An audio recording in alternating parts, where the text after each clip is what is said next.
मिलता है। भगवान से कैसे दर्शन होता है? तो शंकर भगवान ने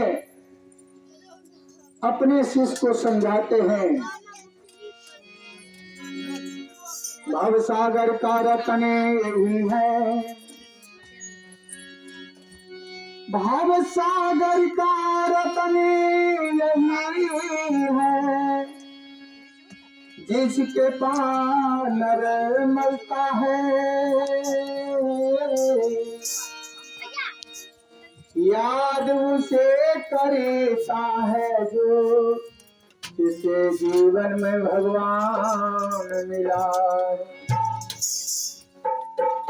एक समय मैया पार्वती भगवान शिव से कह रहे, स्वामी इस देवलोक में रहते रहते मेरा मन उब चुका है,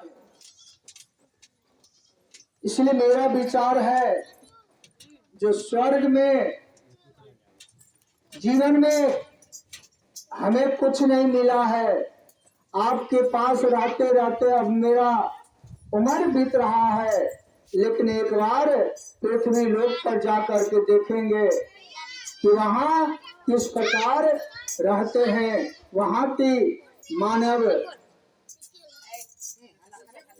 मैया पार्वती भगवान शिव से कहे, शंकर भगवान ने कहे ठीक है देवी, अगर आप चलोगे तो ऐसा रूप बना करके नहीं चलना है, अगर वहां चलेंगे तो लोग वहां को मुझे पहचान लेंगे, तो लोग हमें जो याद करता है वह भूल जाएंगे। तो मैया पार्वती का पति देव किस प्रकार में उस जगह जा सकते हैं?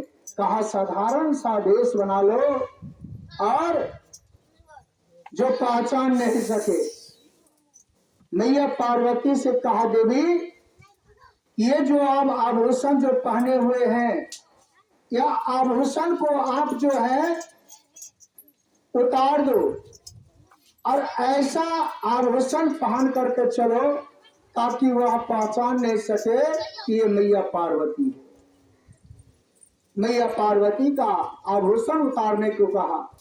शंकर भगवान अपने वेशभूषा को बदल दिए और एक सफेद धोती पहन लिए और हाफ कमीज पहन करके लीलाट पर चंदन लगा लिए और चंदन में लिखा हुआ था नमः शिवाय नमः शिवाय नमः शिवाय, ये लिखा हुआ था।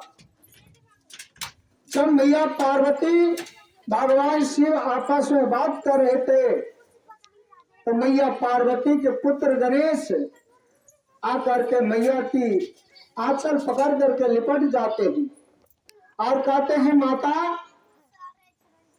आप मेरे पिताजी के साथ आप कहाँ चलने की तैयारी करते हो? क्या मुझे जहाँ जाने की इच्छा है क्या वह आप वहां नहीं ले जा सकते हैं? मैया पार्वती कहा बेटा तुम नाराज मत हो, तुम नाराज मत हो और मैं जहां जाऊंगी मैं तुम्हारे साथ ले करके जाएंगे, इसलिए कि अगर मैं जाऊंगा तो तुम कहाँ रहोगे, इसलिए कि मैं जहां जाऊंगा मैं तुम्हें साथ ले करके जाएंगे साथ में।